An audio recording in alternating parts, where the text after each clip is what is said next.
রাত 12:30। কুয়াশা পুরো গ্রাম গিলে ফেলেছে। বাতাস নেই, তবু গাছগুলো নড়ে, যেন কেউ ডাল ধরে টানছে।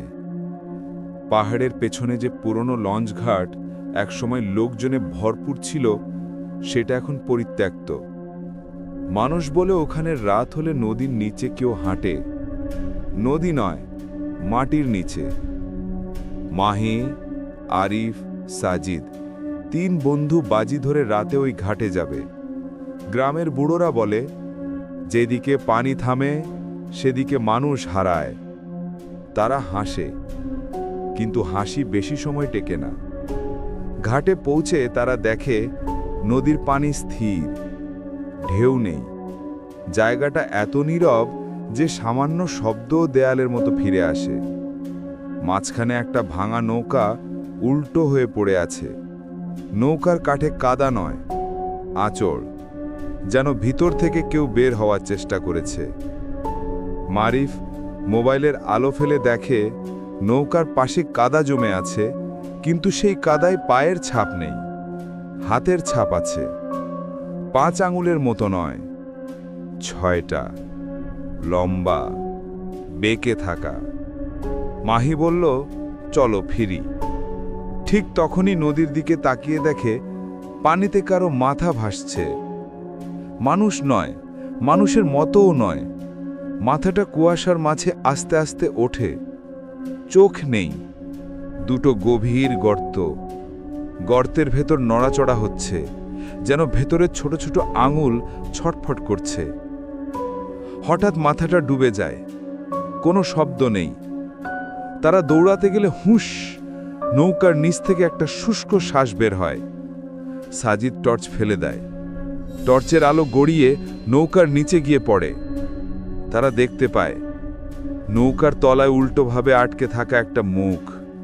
পুরো মুখটা কালো ভেজা ছত্রাকে ঢাকা। ঠোঁট সরে গেছে, মাংস ছেড়ে দাঁত দেখা যায়।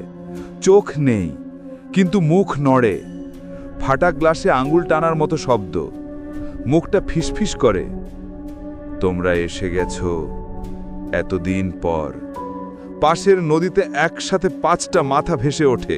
সবগুলোর মুখ একই, যারা ডুবে গেছে বহু বছর আগে। তাদের চোখের গর্তে এখনো কাঁপছে ছোট ছোট নৌকালা আঙুল। মাথাগুলো একসাথে নদীর বাইরে তাকিয়ে আছে। আরিফ দৌড়াতে গিয়ে থামে, কারণ নদী হঠাৎ উঁচু হয়ে আসে। যেন পানি নয়, একটা দেহ উঠে দাঁড়ায় পানির ভেতর থেকে। বিশাল, কাদা, শ্যাওলা, হাড় আর কাঠ মিলিয়ে তৈরি অদ্ভুত এক দেহ। নিচের অংশ নদীকে ডুবে আছে। শরীরের ভেতর নড়াচড়া করছে অনেকগুলো হাত, ডুবে যাওয়া লোকদের হাত। সেই দেহের ভেতর থেকে কণ্ঠ বের হয়, পুরুষ, নারী, শিশু, সবাই মিলে একসাথে। আমাদের ডেকেছ, নিয়ম জানো না? যে দেখে সে ভিতরে যেতে হয়। হঠাৎ নদীর পানি ফুটে ওঠে। পানি নয়, মানুষের হাত, অসংখ্য। পানি থেকে বেরিয়ে আরিফের পা ধরে টানে। সাজিদ টেনে ধরতে গিয়ে নিজেও পড়ে যায়। হাতগুলো দুজনকে পানির দিকে টানছে। আরিফের পা ভেঙে যায়, কিন্তু হাতগুলো ছাড়ে না। পানি কালো হয়ে ওঠে। মাহি পিছিয়ে যেতে গিয়ে দেখে তার পেছনে ঘাটের সিঁড়িতে দাঁড়িয়ে আছে এক নারী। শাড়ি ভেজা, মুখে পানি গড়িয়ে পড়ছে। চোখে আলো নেই, 2টি গর্তে কেবল নড়ছে কাদা। নারী বলল, আমি শেষবার উঠতে পারিনি, এবার তুমি যাবে। তার পায়ের নিচে সিঁড়ির ফাটল খুলে যায়। মাটি নয়, ভেতরটা জল নয়, পুরোটা মুখ। বিশাল একটা মুখ, দাঁতগুলো কাঠের মতো খোঁচা খোঁচা। মুখ থেকে ঠান্ডা গন্ধ বের হয়। নদীর গভীর থেকে কেউ ফিসফিস করে, নামো নিচে, আমরা অপেক্ষা করি।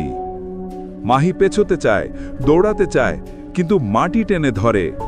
যে মাটি প্রতিদিন তার পায়ের নিচে ছিল, আজ সেটা হাত হয়ে গেছে, অসংখ্য হাত। পায়ের গোড়ালি থেকে হাঁটু পর্যন্ত টেনে নিয়েছে।